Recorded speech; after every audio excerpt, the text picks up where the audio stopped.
I want to do a quick video on how to use this Venn diagram. This rectangle represents all of the real numbers. And then it separates into two. So you'll notice an irrational number can never be rational. These two circles never intermix. So how would I fill this out? You're only going to put the letter one time in one of these circles, just one time. So if you look at 7, which category does it best belong?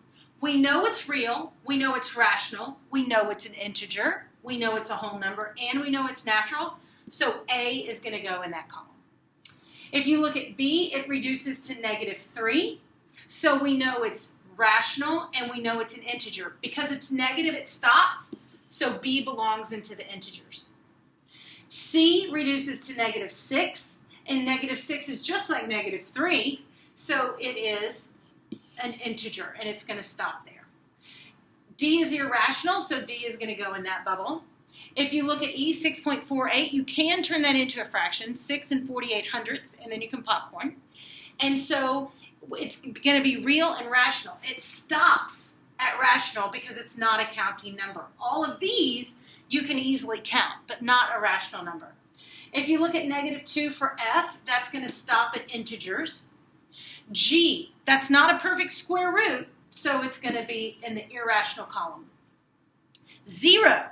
0 is a whole number. Remember, the only difference between whole and natural is that number 0. 0 is classified as a whole number. Letter I, you can popcorn it to fit it in the form A over B. So 2 and 1/6, it's going to stop at rational. J, you can put it in -7/9, so it fits the form A over B, and it's going to stop at rational. K is kind of tricky. You got to remember how to do square roots of a fraction. You take your square root of the numerator, which is 2. You take the square root of the denominator, which is 9. 2/9 is a fraction, fits the form A over B. Therefore, K is rational. So that's how you fill this Venn diagram in. And real quick, let's just go over the answers here. Which expression does not name an integer? -15 is an integer, 0 is an integer, D reduces to 2. These are integers. This does not reduce to a counting number, so B is going to be your answer here.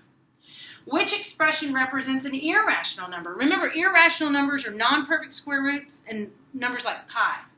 So that you can fit in the form A over B. That fits the form A over B. Anything minus itself is 0. So that, is still a whole number. B would be my answer here. Number 3, which number is not a whole number? This simplifies to 6, and you'll remember that whole numbers cannot be negative. So B would be your answer to number 6. Let me scroll up real quick. And we'll answer numbers 4 through 8 super fast. So number 4, which is a true statement? -9 is a whole number. No, it's not, because they can't be negative. Square root of 25 is an irrational number. No, it's not, because that simplifies to 5. 0 is a natural number. Not true, not true. But I still want to read this one. 2/3 is irrational. This is true. It's not a whole number. I misread that. 0 is not a natural number. It's a whole number. And 2/3 is a rational number. Yes, it is, because it fits the form A over B. So D would be your answer there. Number 5, which of the following statements is false? All real numbers are rational numbers. False, because they can be irrational. Every integer is a rational number. That's true. All natural numbers are integers. That's true. Every whole number is a real number. That's true. So A would be your answer. An example of a number that is whole but not natural? 0. That's the only one, in fact. Number 7, give an example of a real number that is not rational. So a not rational number would be irrational, and that would be pi. An example of a rational number that is not an integer. Not an integer, but it's rational. Could be a fraction, could be a decimal. So, just more practice on whole numbers.